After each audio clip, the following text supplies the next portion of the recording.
هكلمكم النهارده الجديد في البرتغال لسنه 2025 تحديدا فبراير 2025 عشان خاطر برضو تكونوا فاهمين ايه اللي بيحصل في البرتغال لسنه 2025. وكل سنه وانتم طيبين بمناسبه قدوم شهر رمضان، ربنا يتقبل منا ومنكم صالح الاعمال.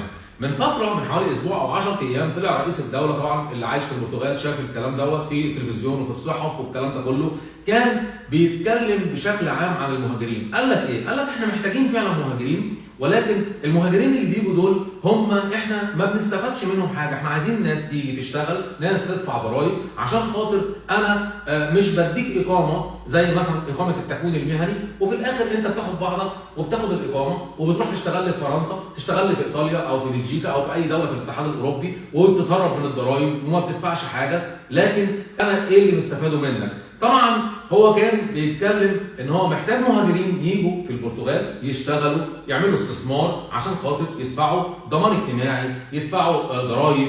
لان هو لما انت بتبقى موجود في البرتغال طبيعي انت بتتمتع بالصحه والدراسه والبنيه التحتيه وخلاف ده كله، بتاخد جنسيه بعد 5 سنين. فالكلام كان منطقي، يعني حتى هو كان يعني لما كان بيتكلم بيقول لك احنا محتاجين المهاجرين انا معلش كاتبها، احنا محتاجين مهاجرين بس عشان خاطر يجوا البرتغال يعني ايه يشتغلوا. ونبه برضه في حته كبار السن، قال لك ايه؟ ان كبار السن لما بيجي، حتى انا كنت عملت فيديو لو تفتكروا قلت يا جماعه احنا كنا الاول بنستقبل ملفات للتكوين المهني، يفضل دلوقتي يكون سنك اقل من 50 سنه ولا يتعدى 50 سنه. ليه؟ عشان هيقول لك انا بعد 50 سنه لما تاخد انت الاقامه مثلا بتاعه التكوين المهني هتحولها لعمل، طب انت هتشتغل امتى؟ هتفيد البلد امتى؟ فكان الاول كنا بنقول لمده 63 سنه. في ناس برضه بتسالني بتقول لي طب هو ممكن انا اقدم؟ ممكن تقدم وتتقبل، ولكن لو في 1% اولا من اداره هجره لاداره هجره، الناس اللي عايشه في البرتغال برضه فاهمه الكلام ده، الموضوع بيختلف،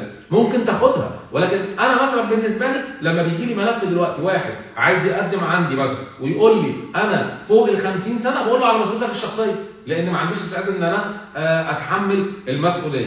فدي برضو بالنسبه لحد جاي سنه يفضل ان هو يقدم عشان خاطر دلوقتي بقى فيه تجديد. طيب قال ايه تاني برضو؟ قال ان هم هنا بيقطوا اهو، يعني حتى قال بيقطوا ايه؟ للتكوين المهني، بعد ما بيقطوا عشان خاطر ياخدوا الاقامه قال لك ايه؟ ولا بيدفعوا ضمان اجتماعي ولا الضرايب، فالدوله اساسا مش مستفاده منهم حاجه من هذا القبيل. فطبعا لازم انت تفيد الاقتصاد بتاع دوله البرتغال، فانت ما بتفيدش الاقتصاد بتاع دوله البرتغال، انت حتى مش قاعد فيها، انت حتى ما بتصرفش اكل وشرب فيها، انت ولا حتى بتدفع ايجار ولا بتاكل ولا بتشرب، طب انا حتى مستفاد منك ايه؟ لا وزاد وغطى كمان ان انت ما بتدفعش ضرايب ولا بتشتغل في الدوله، طب انت واخد الاقامه ليه؟ وده طبعا كلام يعني المفروض ان احنا نبقى فاهمينه، لكن في ناس تقول لك ايه؟ اصل الرواتب مش عارف ايه، يعني انت جاي عشان خاطر تاخد الاقامه، طب ماشي، طب انت عايز تاخد ما تفتح بيزنس او اشتغل او حاول ان انت على الاقل يا اخي اعمل حتى بالجنسيه اللي انت عايز تاخدها من الدوله اللي هي عايز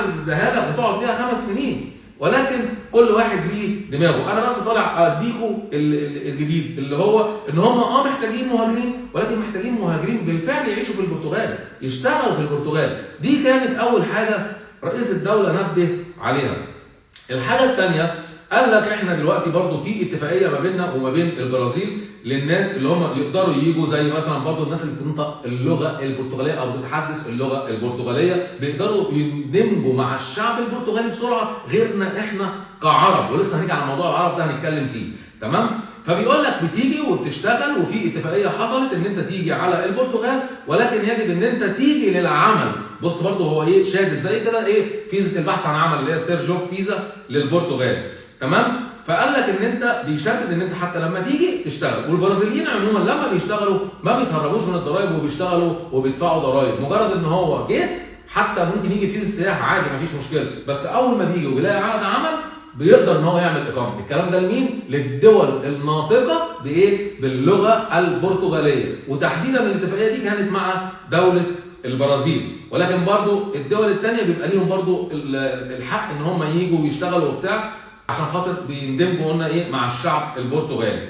طيب من ضمن برضو الحاجات ديت ان هم ايه؟ ان هم لما بييجوا بيشتغلوا بيدفعوا ضمان اجتماعي. بيقول لك ابرز كمان الجنسيات اللي هي جت البرتغال خلاف الناس اللي يعني ناطقه باللغه البرتغاليه، قال لك ايه؟ قال لك البرازيل والصين والهنود. الصين والبرازيل والهنود لما بيجوا على البرتغال لازم تبقى فاهم ان الناس دي بتعمل بيزنس وفعلا بتدفع ضرائب، يعني دول اللي ظاهر عندهم فين؟ في الضرائب، في الضمان الاجتماعي، في المعيشه، في الحاجات دي، دول اللي ظاهرين على السيستم ان الناس دي هي اللي بتدفع ضرائب. يعني لسه ايه بقول لكم، احنا لسه ما جيناش عند موضوع العرب، فانا برضه عايز اخليكم تبقوا فاهمين الدنيا فيها ايه عشان خاطر اللي جاي يبقى فاهم الموضوع مش موضوع اقامه وخلاص والموضوع بيبدا يتصعب. تمام؟ طيب قال لك برضه بالنسبه ان الشعب البرتغالي 10 مليون ونص، طيب انا وكلهم بيدفعوا ضمان اجتماعي. طيب انا شعب كله بالكامل بتاع البرتغال 10 مليون ونص، المهاجرين قد ايه بقى؟ 10 مليون ونص مهاجر ما بيدفعوش حاجه.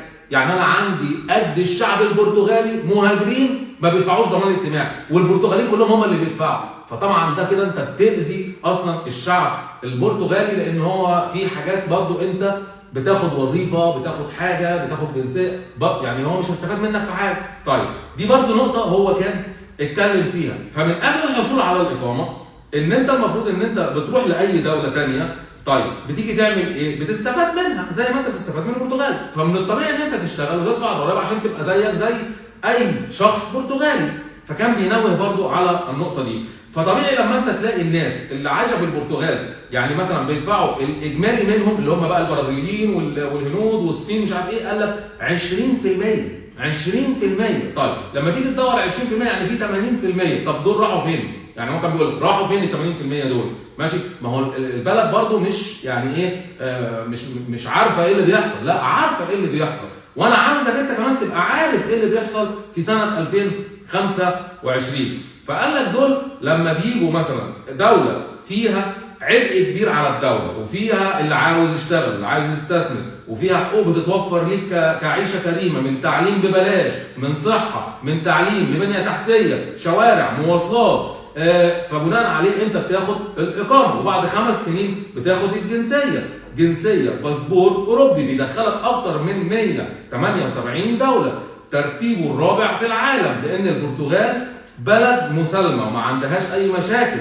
مع اي دوله، ودي حقيقه فعلا. شعب طيب ومسالم بطبيعته وتعب كتير في حياته، فبيبقوا حاسين بيك انت كمهاجر ويجي وتقدر تتاقلم معاه بسرعه. هو بيحب المهاجرين، شعب بيحب المهاجرين، واللي عايش في البرتغال شاف الكلام دوت ولمسه وعارف ان انا ما بكذبش فيه. شعب البرتغال اطيب شعب ممكن تقابله في العالم، تمام؟ فبيرحب بالمهاجرين. الناس يعني عامه اللي هم موجودين هنا بيشتغلوا لحد عمر سن 63 سنه، ملتزمين بالضريبه. يعني شعب برتغالي لحد 63 سنه هو بيدفع ضرائب للدوله، عنده ده شيء مقدس. فانت ما تجيش لسه عندك 30 سنه و40 سنه و20 سنه عشان تاخد اقامه وانت ما تدفعش ضرائب للدوله، دي مشكله. دي هنا يقول لك لا انا ما اعملش كده. اي شخص برتغالي من الناس اللي كنت بشتغل معاهم من قبل حتى ما افتح الشركه كان يجي مثلا ساعه الضمان الاجتماعي ادفع القيمه المضافه اللي هو الاي اس، ادفع. تيجي تقول له مثلا قلل في راتبك يقول لك لا ما انا هاخد معاش بعد كده، ما انا اولادي بيتعلموا ببلاش، ما انا لو تعبت برضه الدوله بتقف جنبي وبتديني. ده تفكيرهم لان الدوله موفره لهم دوله، فانت المفروض ان انت تتاقلم مع الثقافه البرتغاليه لو بتفكر تيجي على البرتغال. فانت لازم تفهم ماشي وتعرف اسلوب الحياه وثقافه الدوله اللي انت عايش فيها هنا في البرتغال. بس انت مش هتلتزم وخلاص، لا يبقى انسى. انت كده مش هتعرف تاخد جنسيه. لو انت مفكر ان انت ذكي مش هتعرف تاخد جنسيه، لان انت الحاجات دي كلها بتطلب منك مصاريفك وعيشتك واثباتات كتير. فال5 سنين اللي انا بقول لك عليهم ان انت بتثبت سيبك من اي حد يقول لك البرتغال بلد فقيره وما فيهاش شغل. امال الناس معلش اللي عايشه هنا شغاله ازاي؟ انت برضو مش في الخليج ولا عايم على البترول. البرتغال بتعتبر من 70% على الدخل من السياحه، وكل بلد ما ينفعش تشبهها بالثانيه، لان مفيش بلد ما فيهاش ايجابيات ولا فيها سلبيات. انا بكلم بقى ايه اصحاب العقول الراقيه. في ناس نعرفها بتدفع 200,000 و300,000 دولار عشان تاخد جنسيه من الدول الكاريبي، وانا قلت الكلام ده قبل كده. اللي باسبورها ممكن يتسحب منها في اي وقت ومش اقوى من البرتغالي، واعرف ناس كتير وانا قلت الكلام ده جد عشان خاطر تشتغل وتقعد وتعيش تدفع ضرائب للدوله وتاخد الجنسيه.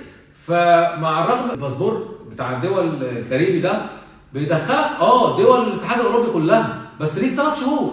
طب وبعد كده هتعمل ايه؟ اكنك معاك فيزا سياحه، في ناس بتاخد سياحه بسنه وسنتين. فمين عاقل يدفع بقى المبلغ ده؟ وانا قلت الكلام دوت ان انت يعني تعمل فلوس، بتشتغل فلوس. انا بقول لك لا، تبقى غلطان. هتبقى عايش كويس، عايش عيشه كريمه، ممكن بقى يعني لو انت عايش لوحدك تقدر كمان تبعت فلوس لاسرتك لاولادك وتعيش عيشه كريمه. لكن مش هتعمل بقى الفلوس اللي هي عايز تعمل فلوس تقدر ان انت تيجي تعمل مشروع او تروح دوله خليجيه. لكن انت عاوز تفتح مشروع تعمل بيزنس، والله العظيم انا بص، انا عاوزك والله العظيم، والكلام ده ربنا شهد عليا واشهد بص سجل الزمن واشهد يا تاريخ. الكلام اللي انا بقوله لك ده انا قلت فيه يعني قدام الحاجه اللي انت ممكن تعملها النهارده. انت بتاخد جنسيه وهتاخد الفلوس اللي انت دفعتها اضعاف الفلوس في مونديال داخل 2030. سيبك من ان انت تيجي بفيزا سياحه وسيبك من ان انت تقعد تبدلها وتدفع فلوس. حاول تيجي صح. هتخش بقى انت في التكوين المهني وهتدفع فلوس وبتاع. عندك قلنا حاجات كتير، فيزا دي 2، فيزا دي 7، فيزا دي 8، سير جوب فيزا، بحث عن عمل. يعني عايزك تيجي تقول للبرتغال انا جاي افيدك، انا جاي اعمل مشاريع، جاي ادفع ضرايب. هتلاقي تقول لك يا ويلكم، يا مرحب. انت لو جيت حسبت المصاريف اللي انت بتدفعها في تاشيره السياحه وتبدلها تكوين مهني، بتصبر سنه وبعدين تدور على شغل وبعدين تحصل على عقد عمل عشان تبدل الاقامه بتاعت الطالب اقامه عمل. احسبها هتلاقي نفسك 4 أضعاف و5 أضعاف الفلوس اللي انت ممكن تدفعها عشان خاطر. طب ما تاخد يا عم فيزا دي 2 تعالى صح. انت في حاجات كتير قوي والله العظيم ممكن تعملها. في يعني هتيجي مثلا ان انت اسست حاجه او فتحت حاجه او عملت حاجه، انت مفكر الحاجه ديت انت ممكن ما تبيعهاش. ده في ناس بتفتح مشاريع وتنجحها وتيجي تبيعها كتير قوي بعد ما تاخد الجنسيه. ماشي قاعد يعني اعرف مطاعم واشهرها مثلا مطعم زبير ده حاليا في انجلترا، مطعمه هنا مشهور وبيعها لمين؟ لواحد برازيلي. يمكن في ناس عايشه في البرتغال هنا ما يعرفوش المعلومه دي. المطعم ده كان بتاع واحد باكستاني، فتحوا شغلوا مطعم حلال وبعد كده باعوا بعد ما خد الجنسيه. فانت في حاجات كتير ممكن تعملها، تشتري شقه تاجرها تعملها سعرها بيزيد. ويعني انت النهارده انا قلت حاول تشتغل وتشغل دماغك وتحسبها صح وترتب اوراقك. في افكار كتير يعني مثلا لو انت مهتم ممكن نساعدك، نحطك على الاقل على اول الطريق. ومعاك فيزا السياحه وعايز برضه ما تسمعش الكلام ده، تقدر تيجي تاخدها خطوه ستيب باي ستيب وتقدر. واحنا ممكن برضه بنساعدك في اي حاجه، تواصل برضه مع الكول سنتر او فريق المتابعه وتقدر تحولها ان انت بعد كده بتبدا، لان مش كل الناس برضه ظروفها عشان ما نعرفش ظروف الناس ايه. ولكن احنا بنحاول نديكم معلومات عن البرتغال في سنه 2025 عشان خاطر الناس تبقى فاهمه. البرتغال مش نايمه، البرتغال الناس فيها والدوله فاهمه مين بيجي ومين بيعمل ورقه ومين عايز اقامه ويروح يشتغل في دوله ثانيه، ومين بيفيد البلد ومين ما بيفيدش البلد. لان زي ما قلت لكم في اول الفيديو، ولكن لما انت تيجي تشوف كده الاسامي اللي اتذكرت في الناس اللي بتدفع، يعني الناس اللي بتدفع مثلا ضرائب وضمان اجتماعي للدوله، ما فيش فيهم شخص عربي، ما فيش فيهم ولا واحد عربي. اللي اتذكر ايه؟ والكلام ده قلنا رئيس الدوله اللي قال اللي اتذكر فيه ايه؟ اللي اتذكر فيه البرازيل والصين والهنود فاتحين بزنس وبيدفعوا، فالدوله تستفاد منهم. فده اللي انا عاوز اقوله لك. ربنا يوفق الجميع. دي كانت معلومات عامه على الجديد هنا في البرتغال لسنه 2025.